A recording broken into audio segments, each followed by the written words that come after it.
آپ تو اپنے نصیبے پہ قربان جائیے، تھوڑا سا ایک اور کریے، آپ اپنے نصیبے پہ قربان جائیے کہ آپ اس سرزمین پہ رہتے ہیں جس سرزمین کے لیے الحمدللہ رب العالمین ہم تو یہ کہتے ہیں۔ اچھا باتیں مت کریے، ہماری طرف دیکھیے، سعید اختر جوکن پور سے آئے ہیں، احمد الفتح فیض آباد سے آئے ہیں، تو ہم بھی تو کہیں سے آئے ہیں، ہاں ہم بھی تو مہمان ہیں، کم سے کم پوری توجہ ادھر رکھیے، باتیں نہ کریے۔ آپ اس سرزمین پہ رہتے ہیں جس کے لیے ہم مولانا مفتی عالم غوثی صاحب کا ہم یہ کہتے ہیں، خیالوں ہی خیالوں میں کہاں جاتے ہیں دیوانے، کبھی بغداد رہتے ہیں کبھی اجمیر رہتے ہیں، اور بلائیں اس شہر کی جانب اس لیے نہیں جاتی کہ پیلی بھیت میں شاہ جی محمد شیر رہتے ہیں، کہ پیلی بھیت میں شاہ جی محمد شیر رہتے ہیں، کہ پیلی بھیت میں شاہ جی محمد شیر رہتے ہیں، بارگاہ خدا تک پہنچنا ہے گر آئیے زینہ زینہ چلے، پیلی بھیت اور بریلی سے ہوتے ہوئے کربلا پھر نجف پھر مدینہ چلے، کربلا پھر نجف پھر مدینہ چلے۔ بہت بہت اچھے شعر سنائے ہیں، اب ایک دو شعر میں آپ کو جلدی سے سنائے دیتا ہوں۔ جتنے لوگ میری نگاہوں کے سامنے بیٹھے ہیں میں آپ سب سے نہیں کہہ رہا ہوں، بس ان لوگوں سے کہہ رہا ہوں جسے مدینہ شریف جانا ہے، شعر سننے کے بعد میں اس کے ہاتھ بھی اٹھے اور جتنی طلب ہے مدینہ شریف جانے کے لیے اتنی زور سے سبحان اللہ کہے گا۔ اب مجھے دیکھنا ہے میری نگاہوں کے سامنے کتنے بیٹھے ہیں اور کسے کسے مدینہ شریف جانا ہے۔ پوری کمیٹی کی دعائیں اور علامہ حضرت علامہ مفتی اعظم رضا غوثی صاحب پلس سعید بھائی کی توجہ، شعر سننے کے بعد میں بتانا پنجرہ میں کتنے لوگ بیٹھے ہیں کسے کسے مدینہ شریف جانا ہے۔ شعر سنیے گا جو پہرے غم میں نبی کی دعائی دیتا ہے، شعر سننے کے بعد میں بتانا جو پہرے غم میں نبی کی دعائی دیتا ہے، سفینہ اس کا کنارے دکھائی دیتا ہے، اور خدا کرے خدا کرے خدا کرے وہاں جا کے سب کی جان نکلے جہاں سے گنبد خضرا دکھائی دیتا ہے، خدا کرے وہاں جا کے سب کی جان نکلے جہاں سے گنبد خضرا دکھائی دیتا ہے۔ کرم سے رحمتوں سے استفادہ کر لیا میں نے، میری آواز سے تھوڑا زیادہ کر لیا میں نے، میرے مولا میرے جذبات کی تو لاج رکھ لینا،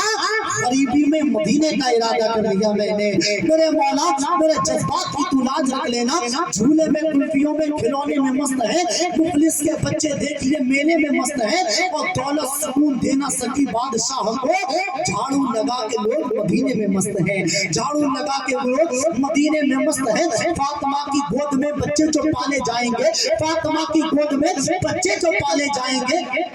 آپ مت بولیے، آپ کے حصے کا میں خود سبحان اللہ کہوں گا، خود شعر پڑھوں گا۔ آپ کی تو مرضی یہ ہے کہ ممتاز رضا آپ اپنا شعر بھی اپنے آپ پڑھو اور اپنے شعر پہ خود ہی سبحان اللہ کہو، تو میں یہ دونوں کام بھی کرنا چاہتا ہوں، آپ آرام سے بیٹھے رہیے، میں شعر خود پڑھوں گا اور شعر خود سن کے سبحان اللہ کہوں گا۔ مصطفیٰ کی گود میں بچے جو پالے جائیں گے، سبحان اللہ سبحان اللہ، کیا شعر پڑھا ہے ممتاز رضا، پھر سے پڑھو، فاطمہ کی گود میں بچے جو پالے جائیں گے، سبحان اللہ سبحان اللہ۔ نا نا نا نا تم مت بولو، تم کیوں بولو گے، تم تو قسم کھا کے بیٹھے ہو، میں خود ہی پڑھا ہوں، خود ہی پڑھ کے سنوں گا اور خود ہی سبحان اللہ۔ فاطمہ کی گود میں بچے جو پالے جائیں گے، سبحان اللہ سبحان اللہ، قسم سے چوتھا مصرع آپ کو بتائے گا، اور پچھڑا بمن پوری کا بچہ یہ کہتا ہے، ہمیں بربادیوں کی دھمکیاں ہر ایک دیتا ہے، ہمیں بربادیوں کی دھمکیاں ہر ایک دیتا ہے، کبھی بارود مسجد پر کبھی بم پھینک دیتا ہے، اور حسینی ہے ہماری داستان کربل سے پڑھ لینا، جو ہم سے جنگ لڑتا ہے گھٹنے ٹیک دیتا ہے، جو ہم سے جنگ لڑتا ہے گھٹنے ٹیک دیتا ہے۔ فاطمہ کی گود میں بچے جو پالے جائیں گے، پھر کی کشتی خبر سے وہ بچا لے جائیں گے، اور چاہنے والا شبیر کا گھر مر جائے گا، خود فرشتے آ کے اسے کربلا لے جائیں گے، چاہنے والا شبیر کا گھر مر جائے گا، خود فرشتے آ کے اسے کربلا لے جائیں گے۔ آئیے خطیب اہل سنت ناصر مسلک اعلیٰ حضرت علامہ مولانا مفتی اعظم رضا غوثی صاحب دامت اللہ علینا کی آمد ہو رہی ہے، آئیے نعروں سے استقبال کر لیں، پورا مجمع سے ہاتھوں کو اٹھا کے نعرہ لگائے، نعرہ تکبیر۔ یہی آوازیں ہیں، تو آپ سے کوئی شکایت نہیں اگر آوازیں ہیں اور ہاں سلامت ہیں۔ اچھا لوگ کہتے ہیں اتنے دنوں سے جلسے ہو رہے ہیں کہ لوگ کہیں گے کہ مولوی آتے ہیں بار بار ہاتھ اٹھواتے ہیں، سبحان اللہ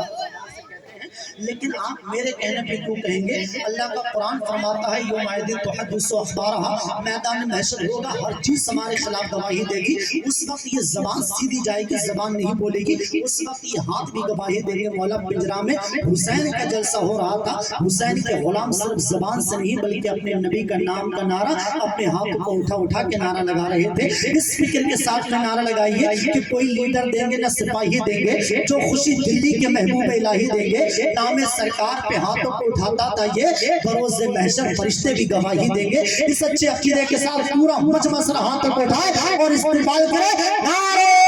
تکبیر، نعرہ رسالت، مسلک اعلی حضرت ذکر شہید اعظم کانفرنس حضرت علامہ مفتی اعظم رضا خوسی صاحب قبلہ. نعرہ تکبیر، نعرہ رسالت. غرض کوئی چھپا ہے احترام کے پیچھے، ضرور کوئی مقصد ہے سلام کے پیچھے. تو اپنے گھر میں ہوگا کروڑ پتی لیکن نماز پڑھنی پڑے گی اسی امام کے پیچھے.